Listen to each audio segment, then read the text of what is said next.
nós vamos iniciar o nosso estudo interativo da doutrina espírita, dando sequência nesse nosso trabalho. O tema que nós vamos desenvolver hoje trata-se da justiça e dos direitos naturais, o módulo 16, que fala sobre a lei de justiça, amor e caridade. E quando nós vamos ao livro dos Espíritos e começamos a ler cada um dos capítulos que são apresentados para nós no terceiro livro, que tratam das leis morais, nós temos aqui várias ideias que Kardec desenvolveu, algumas delas, as principais, envolvendo principalmente a nossa relação com o nosso próximo, já que nós falamos sobre não somente lei de justiça, amor e caridade, mas falamos sobre lei de liberdade, falamos lei de igualdade, lei de sociedade. Então tudo isso envolvendo a nossa relação, mostrando que não basta simplesmente colocar o homem convivendo com o próprio homem, como nós imaginamos no início do desenvolvimento da humanidade, onde nós tínhamos ali os primeiros homens que partiram, que surgiram daquelas esferas mais primitivas, dos hominídeos, os reinos inferiores, e começou então o homem se encontrando com o seu semelhante, tendo a necessidade de compartilhar a sua vida para satisfazer as suas necessidades, para poder se fortalecer no seu desenvolvimento pessoal. E para isso havia necessidade de se desenvolver regras. Então o homem aprendeu com essa relação a conhecer qual é exatamente o seu direito e também o seu dever na relação com o seu semelhante. Só que antes do homem começar a aprender com a própria experiência dos relacionamentos, já existia dentro dele um princípio fundamental, que era uma lei natural que Deus havia inserido na sua consciência, e a partir dali ele começou então a pôr em prática aquilo que intuitivamente, aquilo que instintivamente ele já trazia dentro de si mesmo. Então o que precisava, na verdade, era aprender a desenvolver esses valores. Então aqui, quando nós falamos sobre lei de justiça, amor e caridade, é importante que nós primeiro façamos uma pequena análise do que significa exatamente o direito, o que significa a justiça, o que significa esse atributo que o ser humano tem dentro de suas relações. Quando nós falamos em direitos humanos, nós já temos, em 1948, 3 anos após a Segunda Guerra Mundial, os países, depois de toda aquela atrocidade de morte, de destruição, de sofrimento, de angústia, de assassinato, tudo aquilo que poderia existir de pior dentro do ser humano, ele acaba se manifestando num período de guerras, num momento de conflito, como foi aquele e daquelas proporções. Milhões e milhões de pessoas vieram a desencarnar em virtude dessa violência, alguns diretamente, outros indiretamente. Quando nós falamos diretamente, aqueles que eram atingidos pelos ataques, pelas bombas, pelos tiros, pelos confrontos, e outros indiretamente, aqueles que eram órfãos, aqueles que eram abandonados, aqueles que perderam a estrutura básica de sobrevivência. Então, de modo geral, nós tivemos mais de 20 milhões de pessoas que vieram a desencarnar nesse conflito. E por causa desse abalo todo, após a Segunda Guerra Mundial, os países se organizaram, começaram então a formar conferências para discutir exatamente qual era o limite que o homem poderia alcançar antes de violar o direito do seu semelhante. Então a ideia dos direitos humanos, ela começou a ser então escrita e racionalizada, isso porque quando nós falamos, mais uma vez, quando nós falamos sobre justiça, o homem já traz esse sentido de justiça na sua consciência. Basta a gente ver, por exemplo, que se por acaso você vê na televisão uma notícia que mostra que um animal foi maltratado por uma pessoa pelo simples prazer de se satisfazer, isso provoca em nós uma indignação. E por que isso tudo? Porque dentro de nós já temos esse senso de justiça. É injusto que uma pessoa faça isso com um animal indefeso. É injusto que um ser humano tenha a liberdade de agir dessa forma e não ser punido. Da mesma forma que nós vemos, por exemplo, uma pessoa abandonada na rua, sendo espancada por outras pessoas que se divertem, que brincam com esse tipo de comportamento, e aí então nós também nos sentimos atingidos, de certa forma, nesse nosso senso de justiça, e isso nos revolta. Vemos uma criança abandonada, vemos uma pessoa passando fome, um patrimônio sendo violado por pessoas que simplesmente violam, né, o direito do outro. Então, esse senso de justiça já existe dentro de nós, mas havia necessidade do homem transformar isso em regras para que fosse analisada, para que fosse estudada, principalmente para que o senso de justiça não fosse uma visão pessoal, uma visão subjetiva. Porque dependendo do desenvolvimento moral que eu tenho, o meu senso de justiça é diferente daquele outro que convive comigo. Eu posso ver em determinada atitude algo que é injusto, que para o outro acaba sendo justo. Basta a gente ver, por exemplo, de que forma que eu penso a respeito da liberdade das mulheres. Eu acho que a mulher deve ter liberdade plena para se desenvolver intelectualmente, profissionalmente, pessoalmente, que ela tem o direito de ir e vir como qualquer outro ser humano. Se eu perguntar para alguém que vive, por exemplo, no Paquistão, ele já vai ter uma visão diferente. Ele tem um ensinamento, ele aprendeu a ideia de que o ser humano, a mulher, por exemplo, deve ser submissa, que ela não tem os mesmos direitos que os homens, que ela deve andar coberta e o homem pode ter liberdade, que o homem pode ir para a escola estudar e a mulher não tem esse direito. Então nós vemos que quando se fala sobre direitos humanos, se nós não estabelecermos uma uniformidade nesse pensamento, cada um vai ter o seu próprio senso de justiça. E é daí que nós começamos então a perceber a diferença que existe entre nós no desenvolvimento desses valores. Então quando nós falamos, por exemplo, sobre direitos humanos, textualmente nós temos que os direitos humanos são os direitos e liberdades básicos de todos os seres humanos. Nós temos, por exemplo, primeiro, direitos civis e direitos políticos. Exemplos que a gente pode citar: o direito à vida. Hoje nós temos aqui uma discussão a respeito do aborto na nossa sociedade, né? Nós temos uma discussão a respeito da eutanásia, a respeito da pena de morte. São temas que a filosofia hoje procura desenvolver. Mas se nós formos, por exemplo, para outros países, nós veremos que na China, por exemplo, o aborto existe liberdade para o aborto. Nós temos, por exemplo, a eutanásia. Se você vai na Holanda, você tem a eutanásia como algo que é aceito naturalmente. Se você vai para um país do Oriente Médio, a pena de morte também é algo que constitucionalmente faz parte do dia a dia daquelas pessoas. Por isso, então, o primeiro direito humano, os primeiros direitos humanos, os civis e os políticos. Então temos o direito à vida, o direito à propriedade, o direito à liberdade de pensamento, a liberdade de expressão, liberdade de crença, que é algo também que é discutível, inclusive no nosso país, se você pode ter essa religião, se a sua religião é certa, se a sua religião é errada, a igualdade formal, ou seja, de todos perante a lei, direitos à nacionalidade, direitos de participar do governo do seu estado, o direito de votar e de ser votado, entre tantos outros, né? Todos esses fundamentados no valor da liberdade. O segundo, nós temos o direito econômico, o direito social e o direito cultural.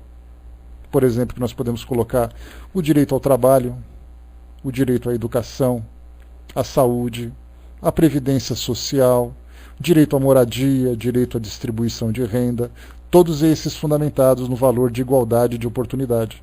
E aí a gente vê que quando se fala em todos esses direitos, educação, trabalho, saúde, previdência, moradia, distribuição de renda, nós temos que aqui no nosso país a desigualdade social começa a se mostrar de uma forma mais clara, mostrando que tem pessoas que estudam em instituições de qualidade, enquanto que outras são relegadas apenas àquele tipo de serviço que cumpre um protocolo social, dizendo que você estuda, portanto você não tem direito de reclamar, independente da qualidade do estudo que você tem. O direito à saúde, quando nós assistimos à televisão e vemos o abandono nos hospitais públicos, vemos as pessoas que têm carência de um atendimento básico para a sua sobrevivência, para cirurgia, para medicamentos e tudo mais. Isso tudo vemos que esse direito, embora ele esteja formalmente instituído, ele não é na prática alcançado por todos os cidadãos. Nós temos, por exemplo, o direito, um outro tipo de direito humano, são os direitos, na verdade, direitos difusos e coletivos, que podemos dizer o direito à paz, o direito ao progresso, o direito ao ambiental das pessoas, direitos do consumidor. Hoje, na atualidade, a inclusão digital é uma outra situação em que as pessoas têm que ter esse direito de acesso a essa tecnologia que nós temos hoje. Né? Então, todos esses fundamentados no valor da fraternidade. Então vemos que os direitos humanos são vários elementos que começam então a ser analisados e, de certa forma, colocados em prática, não de uma forma imediata, não de uma forma direta atingindo todas as pessoas, mas já é um começo, né? Embora já tenha bastante atraso. Como eu falei para vocês, a Declaração dos Direitos Humanos foi elaborada pela ONU, né, em 1948, e isso serve de referência para todos os países, mas nem todos conseguem de uma forma direta colocar em prática todos esses elementos. Então, para a gente lembrar sempre, o primeiro artigo da Declaração Universal dos Direitos do Homem diz para nós o seguinte, que todos os seres humanos nascem livres e iguais em dignidade e em direitos.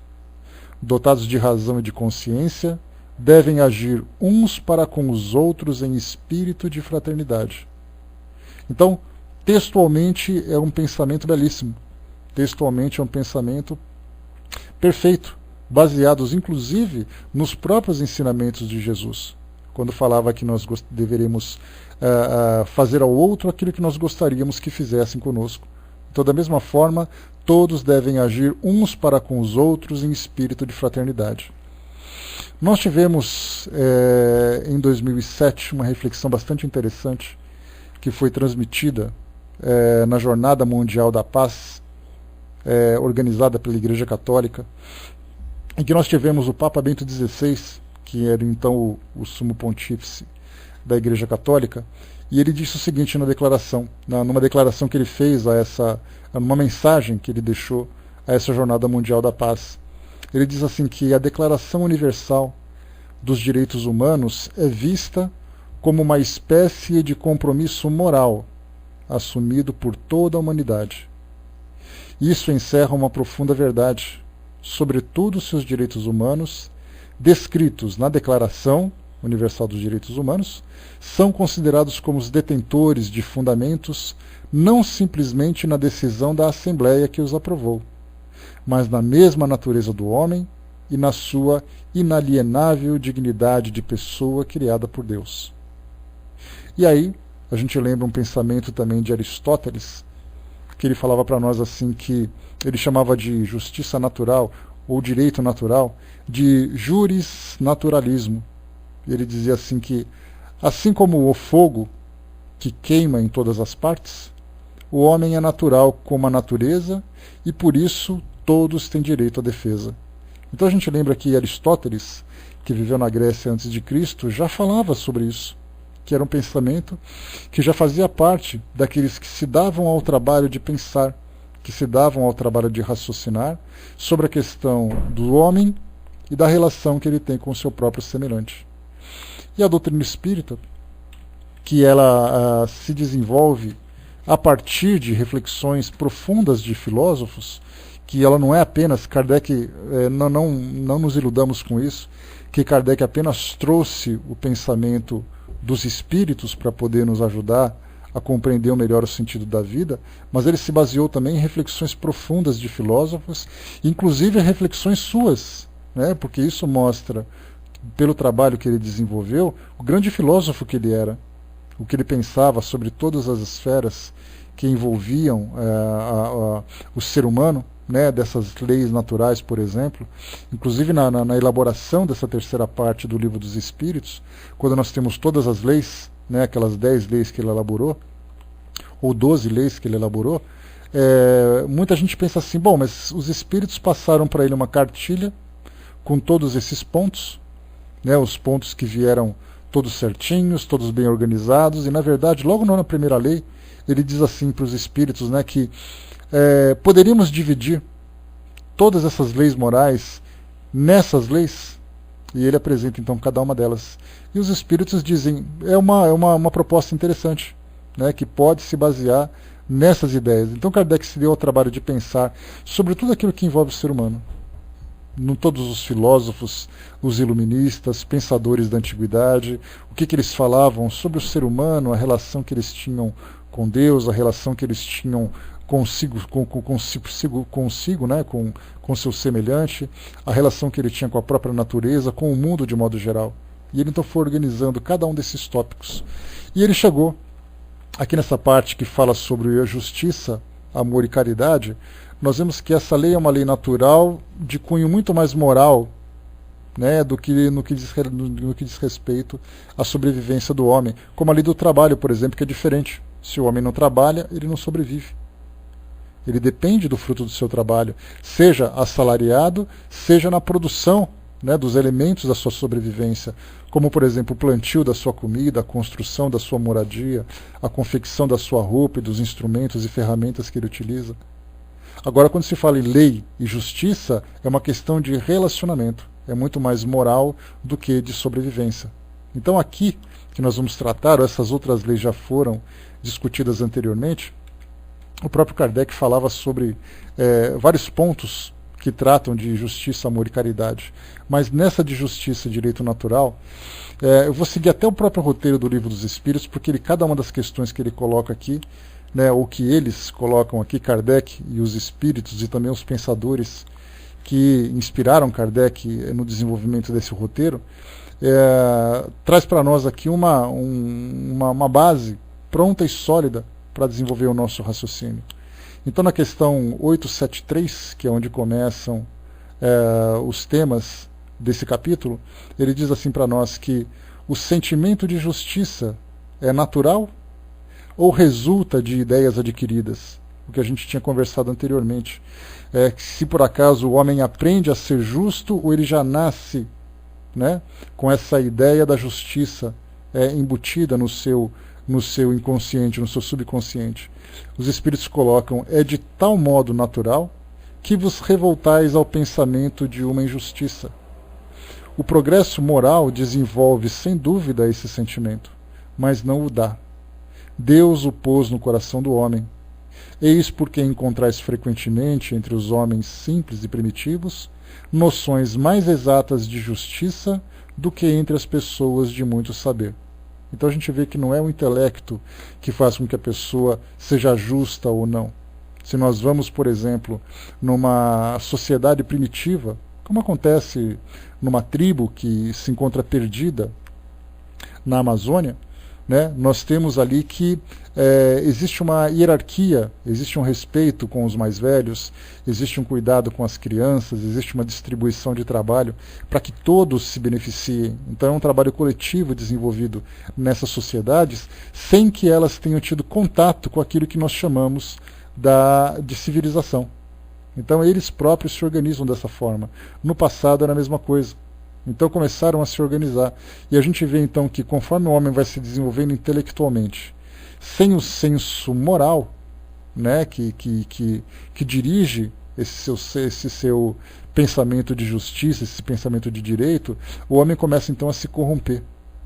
Então, instintivamente, né, o próprio Rousseau, Jean-Jacques Rousseau, que foi um pensador do passado, viveu ali no século XVII, ele sempre dizia que o homem nasce de uma forma ingênua, mas ele vai se corrompendo conforme ele tem ali o pensamento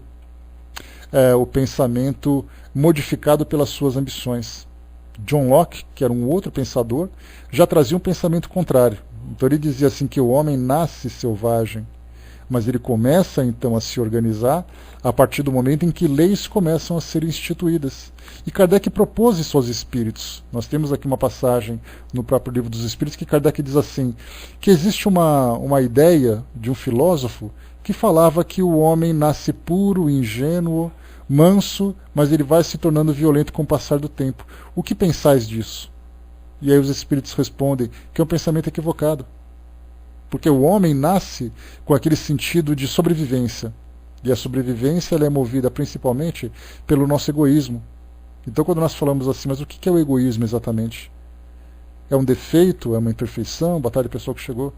é um defeito, é uma imperfeição, do que se trata exatamente. E aí nós lembramos que o egoísmo ele é, na verdade, um dos ingredientes que Deus coloca em nossa personalidade, no momento em que elabora, né, o ser humano, para que ele possa se desenvolver, para que ele possa principalmente sobreviver. Porque o que vem a ser exatamente o egoísmo? É o pensamento em que você valoriza o próprio ego, é o pensamento em que você valoriza a si mesmo. Então, no passado, o homem, quando dependia, né, da sua própria força, do seu próprio instinto para sobreviver, se ele não tivesse esse elemento dentro dele, em virtude da hostilidade dos mundos primitivos, em virtude da falta de estrutura, da falta daquilo que era o mais básico para a sua sobrevivência, ele certamente pereceria. Então ele começou a se tornar egoísta para poder fortalecer a si mesmo e também sobreviver. Com o passar do tempo, esse egoísmo ele foi se diluindo, porque o homem começou então a desenvolver o intelecto, o raciocínio, e começou então a se relacionar de um modo mais equilibrado com o seu semelhante, vivendo de um modo natural. Mas, como o egoísmo, né, como nós nos sentimos sempre mais importantes do que os nossos semelhantes, esse egoísmo ele acabou então se mantendo e acabou se tornando prejudicial. Nós podemos dizer assim que, se por acaso nós estivermos elaborando um cardápio, né, que seja saboroso, que tenha ali os pratos, né, que nós mais apreciamos e tudo mais, nós podemos falar do sal. Qual é exatamente a participação do sal na elaboração desse cardápio? É fundamental. Se você não colocar sal no seu molho, sal no seu assado, no seu cozido, vai ficar uma comida sem graça, uma comida sem sabor e muitas vezes até insuportável de se comer. Então você coloca uma pitada de sal. Mas acontece que se você colocar mais sal do que o necessário, você estraga a comida. Então a gente pode ver assim que muitos dos elementos, como por exemplo o orgulho, a vaidade, o egoísmo, são também ingredientes que fizeram parte, que fazem parte do nosso caráter. Só que alguns desses ingredientes acabaram ficando um pouco mais concentrados. E aí nós nos tornamos orgulhosos demais, começamos a nos tornar vaidosos demais e egoístas demais. Então, quando nós vemos aqui que aquilo que os espíritos colocaram para nós, né, que, por exemplo, a nossa inteligência vai se desenvolvendo e nós vamos nos tornando mais gananciosos, mais ambiciosos, esses ingredientes inicialmente começam então a se tornar mais enraizados, começam a se tornar mais cristalizados, mas com o passar do tempo, conforme o senso moral vai se desenvolvendo, o senso moral seria como se fosse o solvente, podemos dizer assim. Conforme o senso vai aumentando, ele vai então dissolvendo esses cristais do egoísmo, do orgulho e da vaidade. E quando nós conseguimos atingir o senso moral no seu valor máximo, ele já conseguiu depurar completamente o caráter do ser humano. E aí então o que prevalece vai ser o amor, a caridade, a fraternidade, a igualdade. Né? Então, quando nós falamos sobre essa ideia da justiça, ela já se encontra intuitivamente no homem. Nós nascemos com isso e nós vamos então modificando esse nosso modo de pensar. Né? Então, inicialmente primitivos. Depois nós vamos então fazendo com que aquilo que é mais interessante para nós, a partir do nosso entendimento do que é bom e o que não é, nós vamos então cristalizando essas imperfeições, depois nós vamos desenvolvendo valores que vão dissolvendo. Na questão 874, Kardec volta a perguntar: se a justiça é uma lei natural, como se explica que os homens a entendam de maneiras tão diferentes? Que um considere justo o que a outro parece injusto, aquilo que nós conversamos agora há pouco. Nós lembramos, por exemplo, que nós temos hoje várias situações que chocam a humanidade. Né? Algumas apenas nos provocam aquela angústia de ver algo acontecendo ainda, e outras provocam em nós uma certa revolta. Nós temos, por exemplo, adolescentes que são mutiladas na África, né, onde são violadas na sua genitália para que não sintam prazeres, e isso é feito de uma forma extremamente cruel. Nós temos animais que são sacrificados de um modo brutal em vários locais do mundo, onde existem brincadeiras, onde existem diversões para o ser humano sacrificando os animais, não dando a eles o devido valor, né, de seres vivos que são. Nós temos, por exemplo, a questão do aborto que nós conversamos, farra do boi, nós temos, por exemplo, Osmar, os rodeios que hoje são realizados aqui no Brasil, nós temos também as touradas que são realizadas em países como na África, como aqui na própria América, nós temos sacrifícios dos mais variados, né? Então, podemos citar aqui várias situações que provocariam em nós assim, aquele nó no estômago, só de lembrar das situações, mas que não há necessidade porque a gente convive com isso, né, o tempo todo, vendo, se informando, lendo e tudo mais. Então, isso mostra para nós que, para alguns isso é bastante justo, para outros não é. Então, Kardec perguntou exatamente como se explica essa diferença que há entre essas duas situações. No começo do nosso estudo eu falei na relação do homem com a mulher, em que aqui no Ocidente a mulher tem um devido valor, no Oriente Médio ela tem um outro valor, na África ela tem um outro valor. E a gente fala nessa relação porque nós falamos na relação entre seres humanos, daquele que pode ser mais forte fisicamente, mais o que aqui que ocupa a posição de dominância, e aquele que pode ser considerado aquele que é o dominado, que é aqui exatamente aquele ser humano mais fraco, fisicamente mais fraco. Então ainda nós temos regiões do nosso planeta em que a força física, a força bruta é aquilo que predomina, e não simplesmente a força moral. Então por que há essa diferença?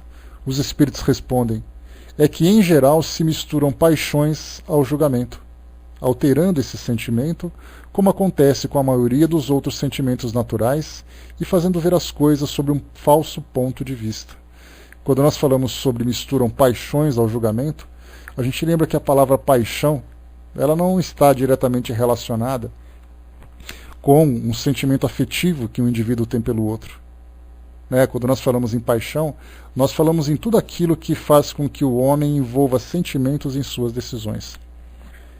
Então nós temos, por exemplo, paixão, o domínio, da sexualidade de um indivíduo sobre o outro, isso é paixão.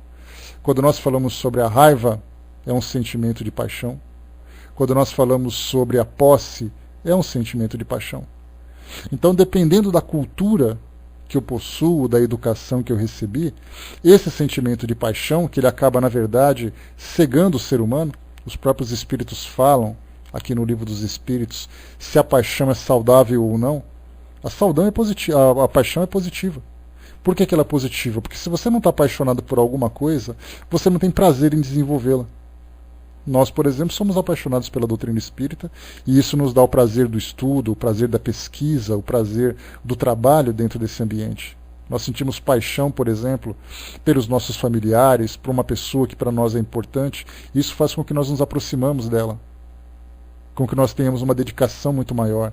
Só que os espíritos lembram que uma paixão descontrolada é como se fosse um cavalo, solto, destrambelhado, destruindo tudo que tem à sua frente. Então, como tudo aquilo é uma grande motivação, Miriam, o problema é quando ele entra em erupção. Aí ele se torna aquele vulcão descontrolado e somente vai parar pouco tempo depois. E quando esse pouco tempo depois, porque a paixão tem um tempo de vida útil pequeno. Ela não é como um amor, que é um sentimento contínuo e vai se aprofundando cada vez mais. A paixão é como aquele gráfico, em que ela tem aquele pico e depois de imediato ele entra num estado normal. Só que depois que você volta para o seu estado normal, é que você vai olhar para trás e vai perceber o estrago que a paixão fez. Então, algumas vezes nós somos apaixonados pelo trabalho, e nós nos dedicamos tanto ao trabalho que nós esquecemos da nossa saúde, nós nos esquecemos da nossa família.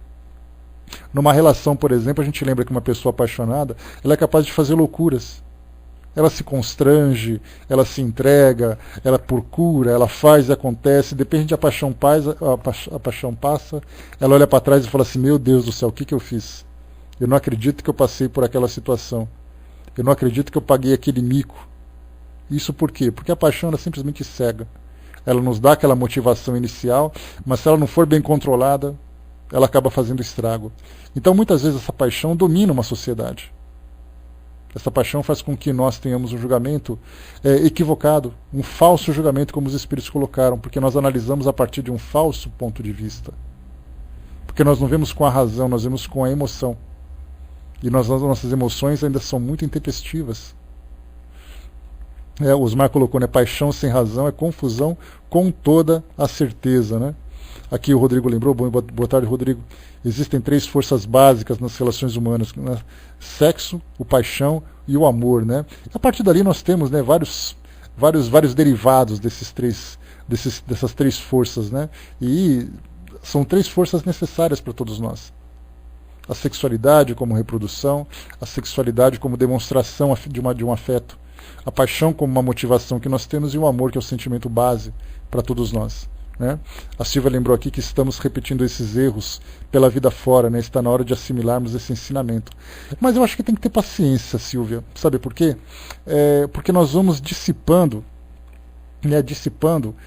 esse sentimento com o passar do tempo. Conforme nós vamos encarnando, vivendo experiências, desenvolvendo o nosso intelecto, desenvolvendo os nossos valores, a gente vai diminuindo, vai fazendo com que esse sentimento de paixão que nos leva a cometer esses erros, esse sentimento ele vai diminuindo a sua intensidade. Então, se a gente pensar hoje nas ações que nós praticamos em virtude da paixão, é muito diferente daquilo que nós praticávamos, por exemplo, há meia dúzia de séculos. Então, gradativamente nós vamos nos controlando, gradativamente nós vamos ali desenvolvendo um senso que vai controlando as nossas ações. Né? Só que isso é algo que tem que ter paciência. Não adianta a gente imaginar assim que de uma hora para outra eu vou deixar de pensar no que eu penso e eu vou deixar de sentir aquilo que eu sinto. Eu simplesmente vou gradativamente controlando esse sentimento dentro de mim. Aliás, é que eu sempre falo para vocês que quando se fala dos espíritos puros, né, não é um espírito que deixou de sentir, deixou de fazer, mas na verdade é um espírito que tem domínio pleno sobre tudo aquilo que compõe a sua personalidade. Ele tem controle absoluto, ele tem sabedoria para agir, tem capacidade de racionalizar um sentimento e ele age então com sabedoria. Nós pensamos, por exemplo, Jesus era um homem que sentia paixão? Não há dúvidas disso. O trabalho que ele mostra, traz para nós, o trabalho que ele realizou mostra exatamente que somente um homem apaixonado pelo ser humano, apaixonado pelo mundo, apaixonado por Deus, era capaz de fazer aquilo que ele fez com tanta intensidade. Mas a gente vê que era um sentimento que ele tinha que era absolutamente controlado. Diante do sofrimento, diante da perseguição. Tudo isso mostra que aquilo que ele fazia de não sentir revolta, daquele de ter compaixão, de perdoar as pessoas que erravam sem ter consciência dos seus próprios erros, né? Isso mostra que um espírito puro é capaz de viver assim. Então, mas para chegarmos a essa condição, há a necessidade de nós experimentarmos cada vez mais esses estímulos que vão desenvolver em nós aquela ideia do senso do certo e do errado. Então não é de uma hora para outra que as coisas vão acontecer. Pensemos sempre, como a lei do progresso que os Espíritos trazem para nós aqui no Livro dos Espíritos, que a lei do progresso é exatamente isso. Gradualmente nós vamos progredindo, gradualmente nós vamos nos elevando. Não acontece nada de uma hora para outra. Paulo de Tarso, ele era apaixonado dos dois lados. Essa que é a parte legal da história de Paulo. Como Saulo de Tarso, ele era apaixonado pela justiça da perspectiva romana. Depois da experiência que ele teve às portas de Damasco, transformando-se em Paulo de Tarso, ele se tornou apaixonado agora pela versão dos ensinamentos de Jesus. Ele é um exemplo claro daquilo que ele fazia. Ele perseguia os cristãos com tanto ódio, com tanta paixão, que ele chegou a fazer aqueles estragos todos. Depois ele se transformou em um cristão tão apaixonado que deixou a sua marca como sendo um dos homens mais brilhantes na divulgação do cristianismo. Né? O que comentamos é que precisamos pensar mais nisso, né, e não nos deixarmos cair em tentação, orar e vigiar. Exato, né? Então a gente tem que desenvolver esse senso, que embora tenhamos a capacidade, aliás, essa colocação que você fez seria para nós um tema inteiro de estudo. Né? Quando você diz assim que é importante que nós desenvolvamos em nós a vigilância, pensemos um pouco mais nisso tudo. É fundamental a gente pensar o seguinte, que nós temos impulsos. Esses impulsos nos levam à ação. Né? Quais seriam esses impulsos? É o impulso do desejo, é o impulso da vontade, é o impulso da fantasia, é o impulso da paixão. Em tudo que diz respeito à nossa vida. De você agir impulsivamente para satisfazer aquilo que você tem vontade, para satisfazer aquilo que você quer, aquilo que você deseja. Só que depois você pensa se aquilo que você fez era certo ou errado.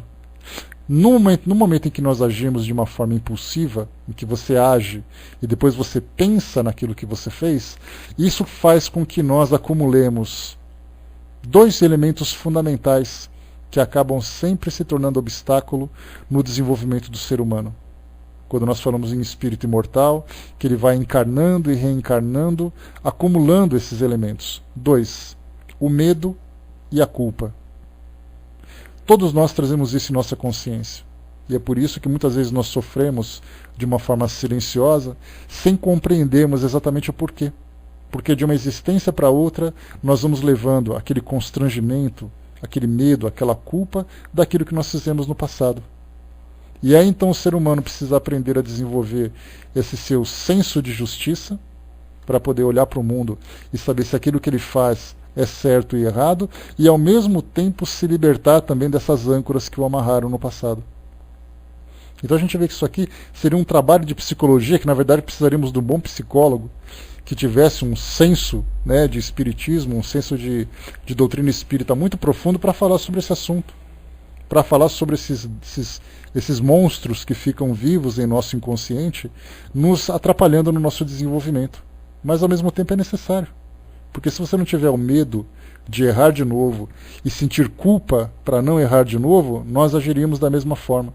Porque nós ainda não desenvolvemos esse senso de justiça, de olhar para alguma coisa e eu vou pensar assim, olha, eu não vou fazer aquilo porque aquilo é errado. Na verdade eu vou pensar assim, eu não vou fazer aquilo porque eu tenho medo. Ou eu não vou fazer aquilo porque depois eu vou me sentir culpado. A gente não pensa ainda naquilo que é certo, naquilo que é errado. A gente não consegue pensar de uma forma clara. Por isso que os espíritos colocaram nessa questão aqui para nós, que esse senso de justiça, para nós, ele ainda se encontra misturado com as paixões. Que é por isso que nós vemos as coisas de um ponto de vista diferente. Enquanto nós não nos livrarmos desses sentimentos primitivos, nós sempre cometeremos esse erro. Só que nós temos essas âncoras, né, o medo e a culpa, que vão sempre vão delimitando o espaço em que a gente vai caminhando. Então isso faz parte, na verdade, de um elemento, né, colocado pela sabedoria de Deus para nos ajudar no nosso crescimento. Para a gente poder ter uma ideia de como é essa nossa ideia de culpa e de medo, é engraçado que muitas vezes nós assistimos a um programa na televisão, um programa jornalístico, e aí então é noticiado um crime, né? Um crime que de violência, de assalto, de agressões, não importa o que. E aí então a polícia age, acaba prendendo essas pessoas, esses criminosos, e aí então eles são levados, né, para as delegacias e tudo mais, e são entrevistados. Aí então a primeira coisa que eles falam é, não, eu estou arrependido, doutor. Eu sei que eu não devia ter feito isso, eu sei que foi errado o que eu fiz, mas se eles não tivessem sido presos, eles não pensariam dessa forma. Eles continuariam ainda praticando os mesmos crimes. Então, na verdade, eles só se sentem culpados no momento em que eles são pegos, em que eles são flagrados. E com a gente é a mesma coisa. A gente continua agindo da forma que a gente quer, até que alguma coisa saia errada. Quando essa coisa sai errada, vem aquele sentimento de medo, de culpa, que não devia ter feito isso, do arrependimento e tudo mais. Então, na verdade, a gente vê que, infelizmente, nós somos assim. Só que, com o passar do tempo, a gente vai diminuindo cada vez mais a intensidade desses sentimentos. Graças a Deus, né? Porque, do contrário, nós continuaríamos sofrendo cada vez mais, da mesma forma que nós sofremos no passado. Né? Então, aqui o que Kardec perguntou para nós, né? Por que existe essa diferença, né, entre esse modo de pensar, todos nós, né? A Júlia colocou, né? Se arrepende de perder a liberdade, não do fato cometido. Porque se não tivesse perdido a liberdade, ele continua fazendo a mesma coisa. Nós temos, por exemplo, os casos de corrupção, nós temos os casos de infidelidade, nós temos os casos, vamos colocar assim, os casos de doping no esporte, em que você pega o atleta depois e fala assim, não, eu errei, eu sei que eu errei, poxa vida, né? Só que ele foi constrangido a isso. Mas e se ele não tivesse sido pego? Será que ele pararia de usar assim e falar assim, não, eu tenho que parar, porque eu sei que é errado? Alguns, sem dúvida nenhuma, pararam antes de serem flagrados, né? Mas outros são flagrados e depois se arrependem disso tudo. É a mesma coisa que acontece conosco. Então cada um de nós, muitas vezes, acaba agindo, né, dessa forma impulsiva, mas depois a gente para e pensa, eu não devia ter feito isso. Então na questão que nós colocamos, né, aqui, deixa eu ver aqui e tal. Na questão 875, deixa eu correr que a gente acabamos de começar o estudo e já está acabando. Impressionante. Eu estou acostumado com 1h30 de fazer o estudo, né? Quando a gente tem 1 hora, eu vou falando à vontade, vou conversando à vontade, de repente, puf, o horário acabou. 875, Kardec perguntou, como se pode definir a justiça? Resposta dos espíritos. A justiça consiste no respeito aos direitos de cada um. Aí Kardec deu aquela coçadinha no bigode dele e falou, tá. E depois na 875 ele colocou assim, e o que determina esses direitos? Já que a justiça consiste no respeito aos direitos de cada um, o que determina esses direitos exatamente? E aí na questão 875A, coloca para nós aqui, são determinados por duas coisas, a lei humana e a lei natural. A lei natural, dá para imaginar, né, mana? Então, na lei natural, a gente lembra assim, que a gente já estudou sobre isso, inclusive aqui no próprio Esdro, a lei natural ela diz assim para nós que é algo que permite a sobrevivência do homem com dignidade. Esse é o resumo que a gente poderia fazer. Já a lei humana é aquilo que o homem acha que é o ideal para a sua sobrevivência.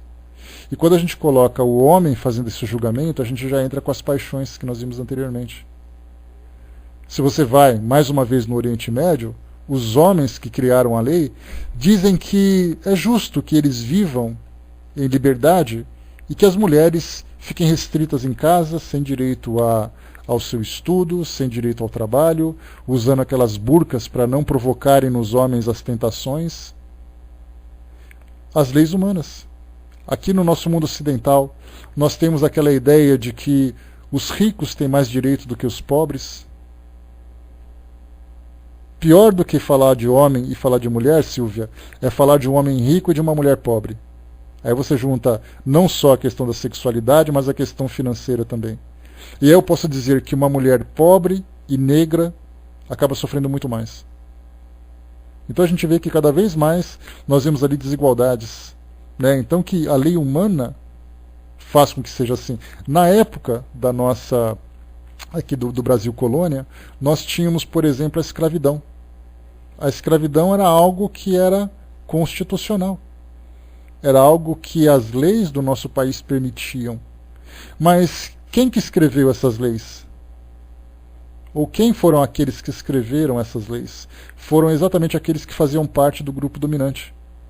Enquanto que o grupo mais fragilizado, que no caso, por exemplo, eram os escravos, os negros, que vinham da África, eram submetidos a esse tipo de constrangimento. A religião é a mesma coisa. Então nós temos ali vários tipos de desigualdades que são provocadas pela lei humana e não pela lei natural. Então Kardec colocou aqui para nós que o que determina os direitos são duas coisas, a lei humana e a lei natural.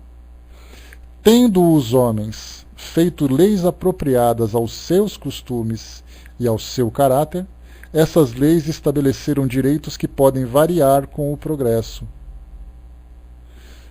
Vede se as vossas leis de hoje, sem serem perfeitas, consagram os mesmos direitos que as da Idade Média.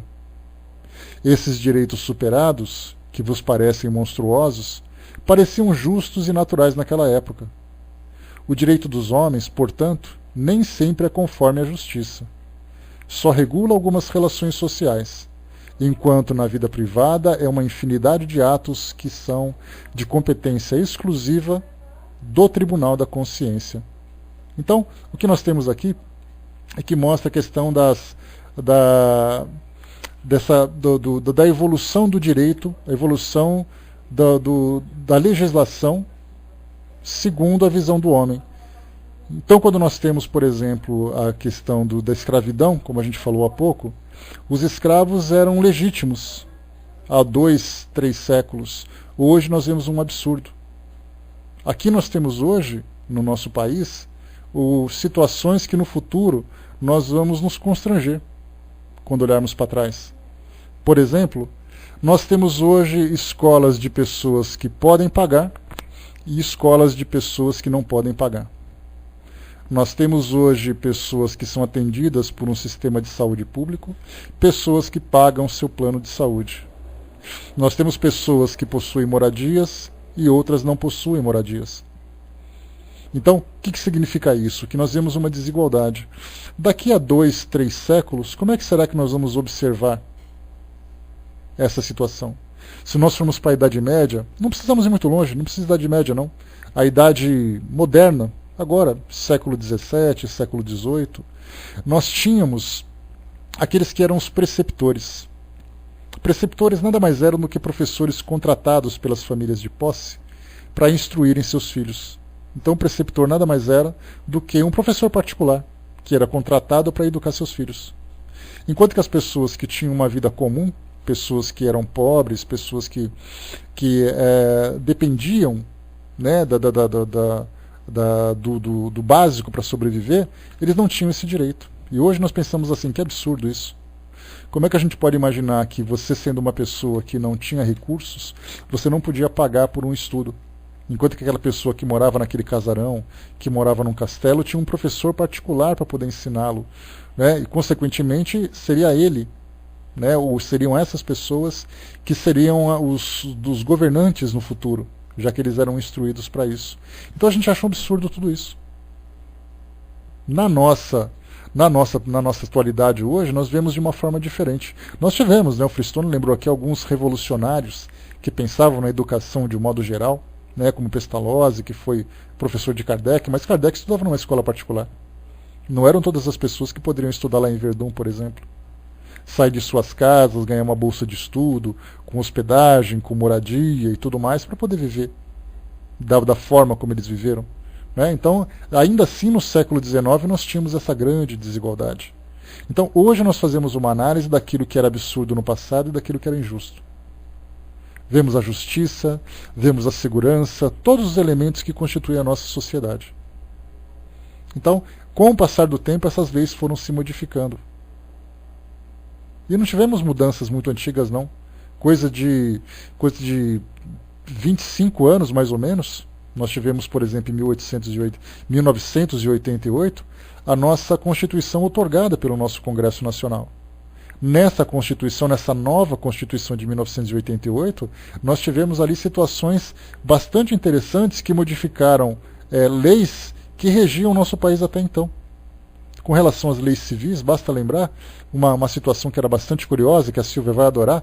A gente lembra, por exemplo, que se por acaso um homem casasse com uma mulher e descobrisse que ela não era mais virgem, ele tinha o direito de dissolver o casamento, porque a lei dizia que ele podia fazer isso.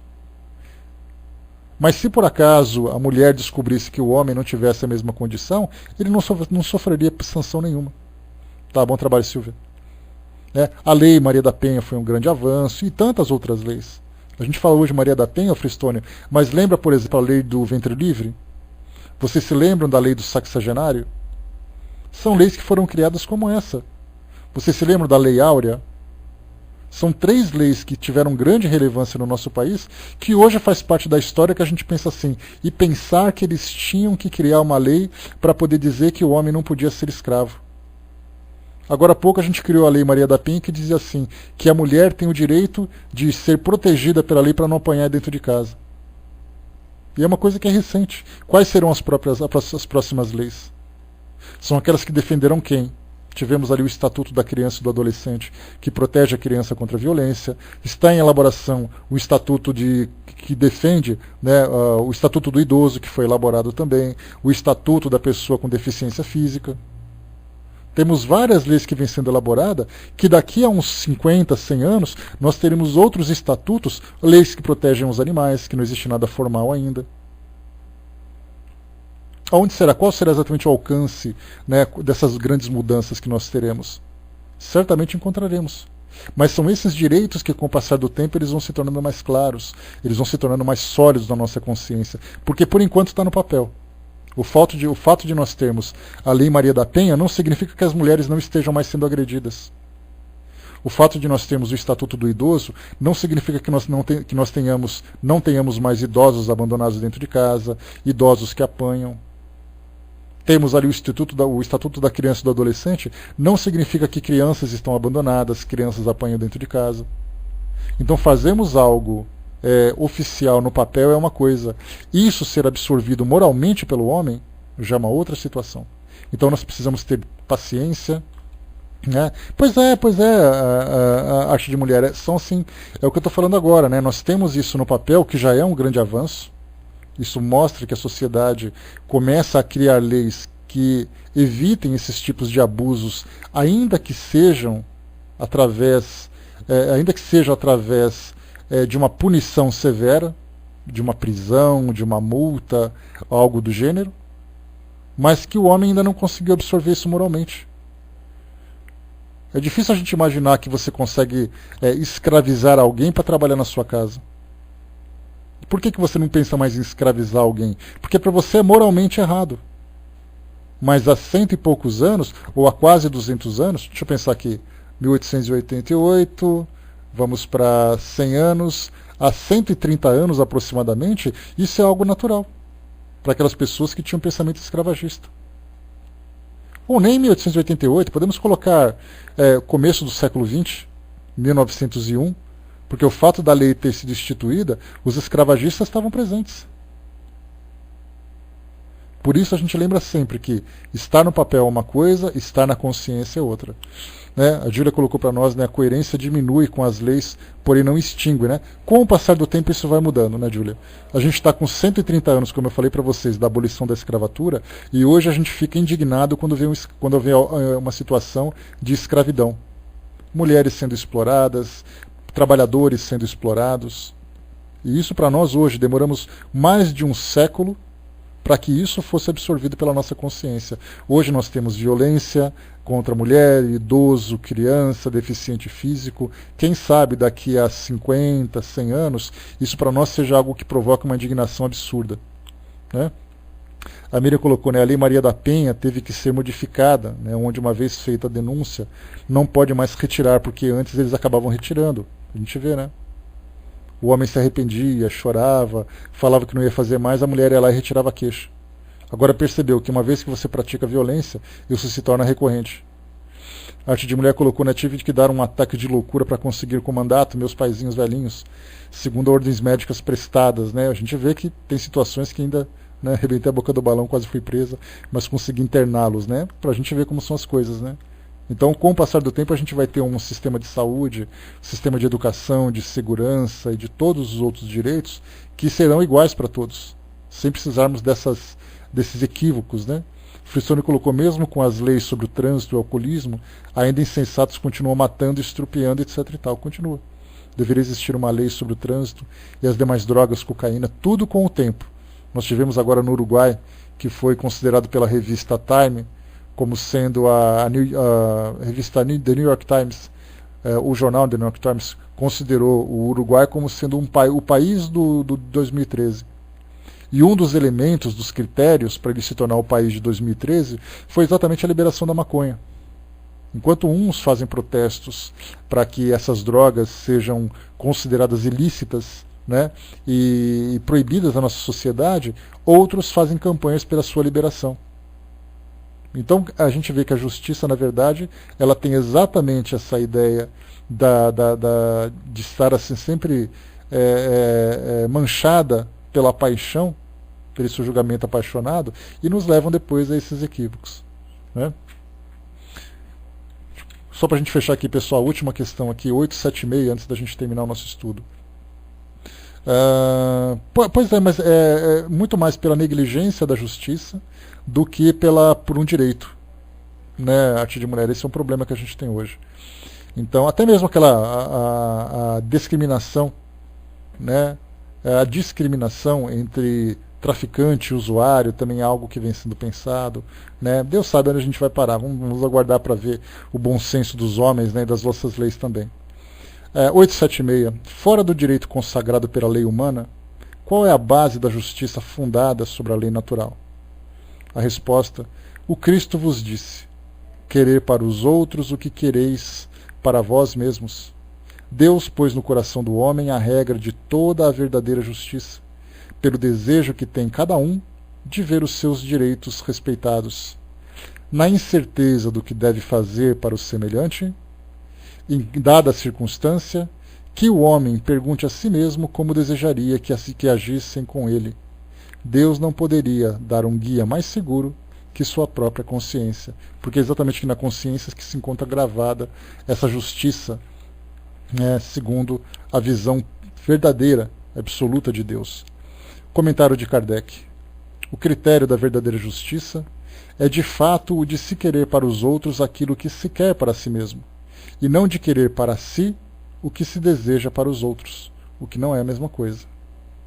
Como não é natural que se queira o próprio mal, se tomarmos o desejo pessoal por norma ou ponto de partida, podemos estar certo que jamais desejará ao próximo senão o bem. Desde todos os tempos e em todas as crenças, o homem procurou sempre fazer prevalecer o seu direito pessoal. O sublime da religião cristã foi tornar o direito pessoal por base do direito ao próximo, né? Ou seja, aquilo que eu quero para mim, né, começa antes por aquilo que eu desejo para o próximo, para o outro. Questão 878. Deixa eu ver aqui, 877, está aqui 877. Deixa eu ver aqui. A necessidade de viver em sociedade acarreta para o homem obrigações particulares? Resposta: sim. E a primeira de todas é a de respeitar os direitos dos semelhantes. Aquele que respeitar esses direitos será sempre justo. No vosso mundo, onde tantos homens não praticam a lei de justiça, cada um usa de represárias e vem daí a perturbação e a confusão da vossa sociedade. A vida social dá direitos e impõe deveres recíprocos. Ou seja, eu tenho o direito de fazer aquilo que eu quero, mas eu tenho o dever de respeitar o limite do outro. Questão 878. Podendo o homem iludir-se quanto à extensão do seu direito, o que pode fazer que ele conheça seus limites? Os limites do direito que reconhece para o seu semelhante em relação a ele, na mesma circunstância e de maneira recíproca. Deixa eu ver aqui rapidamente, para finalizarmos aqui, 878A. Mas se cada um se atribui a si mesmos os direitos do semelhante, em que se transforma a subordinação aos superiores? Não será isso a anarquia de todos os poderes? Resposta: os direitos naturais são os mesmos para todos os homens, desde o menor até o maior.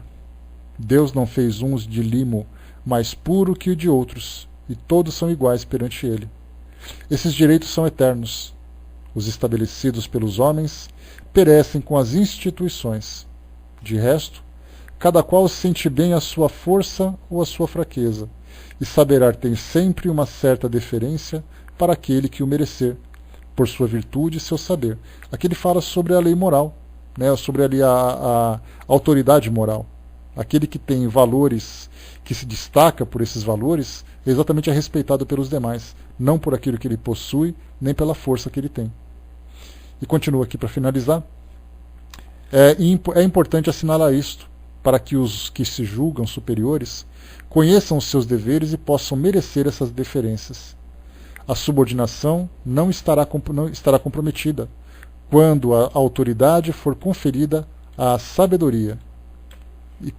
E o último aqui agora é o último de verdade. 879. Qual seria o caráter do homem que praticasse a justiça em toda a sua pureza? A resposta: o do verdadeiro justo, a exemplo de Jesus. Porque praticaria também o amor ao próximo e a caridade, sem os quais não há a verdadeira justiça. Então, aqui se resume no mais forte, não subjugar o mais fraco, mas o mais forte assistir, auxiliar o mais fraco, que é exatamente aquela corrente de solidariedade que Leon Denis comentou no seu livro O Grande Enigma, em que o elo mais forte sustenta sempre os elos mais fracos da grande corrente universal. Meus amigos, fechamos por aqui o nosso estudo, né? Corremos aqui um pouquinho para cumprir o nosso horário. Então eu trouxe para vocês a justiça e direitos naturais. E a gente vê que quando se estuda isso na doutrina espírita, não basta nós lermos e ficarmos pensando por que Kardec pensou isso. Basta que nós olhemos aqui ao nosso redor, à nossa volta, que nós veremos exatamente onde aplicar essas leis. Na nossa casa, no nosso dia a dia, na nossa sociedade, naquilo que a gente vê pela televisão, naquilo que nós lemos na internet, nos jornais, nas revistas. Tudo aquilo que provoca desigualdade e superioridade de um homem sobre o outro pela força ou por aquilo que ele possui. Enquanto nós tivermos uma sociedade sustentada por esses valores, nós teremos sempre o sofrimento presente na nossa vida. E quando nós falamos em mundo de provas e expiações sendo modificado por um mundo de regeneração, os homens regenerados serão exatamente aqueles que trazem esse senso de justiça, que praticam, porque absorveram de fato esses valores e têm eles, né, sólidos dentro de suas consciências. Então fechamos por aqui o nosso estudo.